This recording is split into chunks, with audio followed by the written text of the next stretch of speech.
नमस्कार विद्यार्थियों, मैं उमेश शर्मा आप सबका वेलकम स्वागत करता हूं साइकोलॉजी वाला उमेश सर यूट्यूब चैनल पर। दोस्तों नमस्कार, जय श्री कृष्णा, राधे राधे, सभी को राम राम। दोस्तों आप लोगों को एक इन्फॉर्मेशन देनी थी और एक बहुत महत्वपूर्ण सूचना।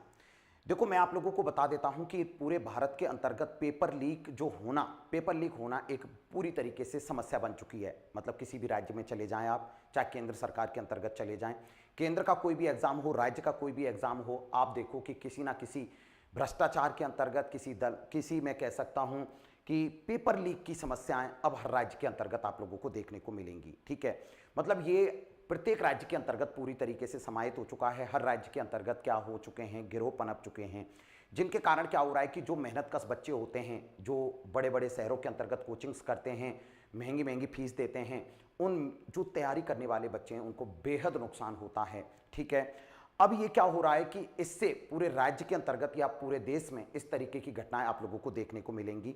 अब इस तरीके की जो घटनाएं होती हैं तो उससे पढ़ने वाले बच्चे, जो मेहनत कश बच्चे होते हैं, जो दिन रात मेहनत कर रहे होते हैं, ठीक है, उनको बहुत ज़्यादा नुकसान होता है। ठीक है, अभी आपने देखा कि केंद्र सरकार के द्वारा 21 जून को एक बिल पेश किया गया, जिसमें उन्होंने क्या कहा कि भाई 5 से 10 साल के हम कारावास देंगे, 1 करोड़ रुपए का जुर्माना। लेकिन आपको एक बहुत बढ़िया एक आदर्श प्रस्तुत किया है उत्तर प्रदेश के मुख्यमंत्री योगी आदित्यनाथ ने। योगी आदित्यनाथ ने अभी एक परीक्षा अध्यादेश जारी किया है और उस परीक्षा अध्यादेश के अंतर्गत क्या कुछ महत्वपूर्ण बातें बताई हैं, उन सब के बारे में बिल्कुल मैं आपको बताऊंगा। और इसकी जरूरत पूरे देश में है। मतलब केंद्र सरकार को जो उन्होंने पारित किया है उसके अंतर्गत मैं तो समझता हूं कि उनका कम है और अधिक बढ़ा करके होना चाहिए था। ठीक है, और हमारे राजस्थान सरकार और राज्य सरकारों को भी इनसे सीख लेनी चाहिए। इन्होंने क्या किया है कि जो भी इस तरीके के पेपर लीक के अंतर्गत कोई भी कैंडिडेट या इस तरीके का कोई व्यक्ति क्या होता है, लिप्त पाया जाता है, तो लिप्त पाने की स्थिति में पेपर लीक पर उम्र कैद की सजा यानी कि आजीवन कारावास की सजा का इन्होंने प्रावधान किया है, साथ में 1 करोड़ रुपए का जुर्माना। ये कहीं ना कहीं बड़े काबिले तारीफ है। मैं तो ये समझता हूं योगी आदित्यनाथ का ये फैसला मैं तो समझता हूं बहुत ज्यादा आदर्श है। और प्रत्येक राज्य सरकार और विशेषकर राजस्थान के अंतर्गत इस तरीके की घटनाएं भी खूब सारी देखने को मिलती हैं, तो इनको इनसे सीख लेनी चाहिए। क्योंकि जिस तरीके का परीक्षा अध्यादेश है, इसके अंतर्गत कहीं ना कहीं पेपर लीक करने वाला कोई भी कैंडिडेट है या कोई गिरोह है या कोई एजेंसी है, तो वो एक बार सोचेगी जरूर कि इसमें यदि कोई कैंडिडेट पकड़ में आता है तो उसको उम्र कैद की सजा का प्रावधान किया गया है, यानी कि आजीवन कारावास, यानी कि वो छूटेगा ही नहीं, उम्र कैद की सजा है, पूरे जीवन पर्यंत उसको जेल में रहना पड़ेगा। साथ के साथ यहां पर यह भी प्रावधान है कि 1 करोड़ रुपए का जुर्माना भी लगेगा। ओके, यदि कोई गिरोह या एजेंसी इस तरीके के कार्यों में लिप्त होती है, इस तरीके के कार्यों के अंतर्गत पाई जाती है, तो उस कंडीशन के अंतर्गत मैं आप लोगों को बता देता हूं, इस कंडीशन में उसके अंतर्गत पूरा जो नुकसान होगा या उसकी पूरी भरपाई होगी वह उस गिरोह के द्वारा किया जाएगा, यानी कि उस एजेंसी के द्वारा की जाएगी। ठीक है, यह बात आप जरूर से जरूर ध्यान रख लेना। मतलब इसके अंतर्गत क्या है, परीक्षा अध्यादेश को कैबिनेट की मंजूरी, भर्ती के साथ ही प्रवेश व पदोन्नति की परीक्षाओं पर भी होगा लागू।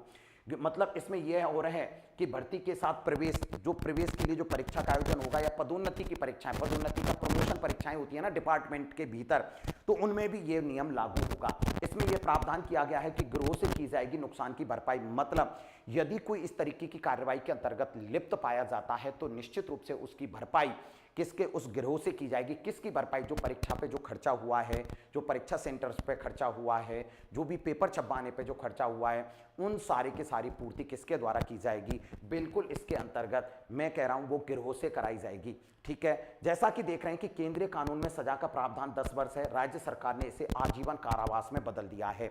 यानी कि उत्तर प्रदेश सरकार के अंतर्गत योगी आदित्यनाथ का यह फैसला मैं मानता हूं कि बहुत जबरदस्त है और राजस्थान के अंतर्गत राज्य सरकार को इस पर बिल्कुल अमल करना चाहिए और यही प्रावधान लागू करने चाहिए। क्योंकि कोई भी इस तरीके की कार्रवाई में लिप्त पाया जाता है या पेपर लीक करता है तो बच्चों का बड़ा नुकसान होता है। इसलिए बच्चों का नुकसान ना हो, बच्चे मेहनत करते हैं, रात दिन मेहनत करते हैं, महंगी महंगी कोचिंग्स के अंतर्गत फीस देते हैं और फिर देखें तो वह पेपर लीक के कारण वो भर्तियां पूरी तरीके से भ्रष्टाचार के अंतर्गत वो भेंट चढ़ जाती हैं, बच्चों का बेहद नुकसान होता है।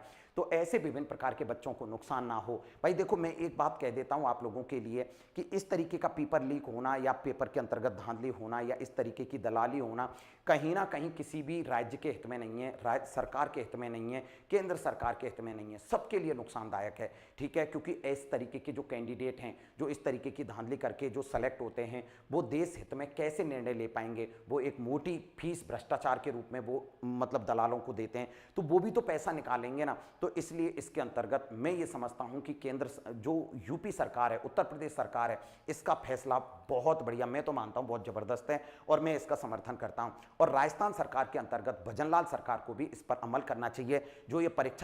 जो परीक्षा अध्यादेश जारी किया गया है, उसकी कैबिनेट में उत्तर प्रदेश सरकार ने उसकी मंजूरी दी है और इस मंजूरी के तहत यदि कोई कैंडिडेट इस तरीके का पाया जाता है तो उसको आजीवन कारावास और क्या है, निश्चित रूप से 1 करोड़ रुपए का जुर्माना का प्रावधान है। ठीक है फ्रेंड्स, आप लोगों को यह सूचना देनी थी। थैंक यू, धन्यवाद।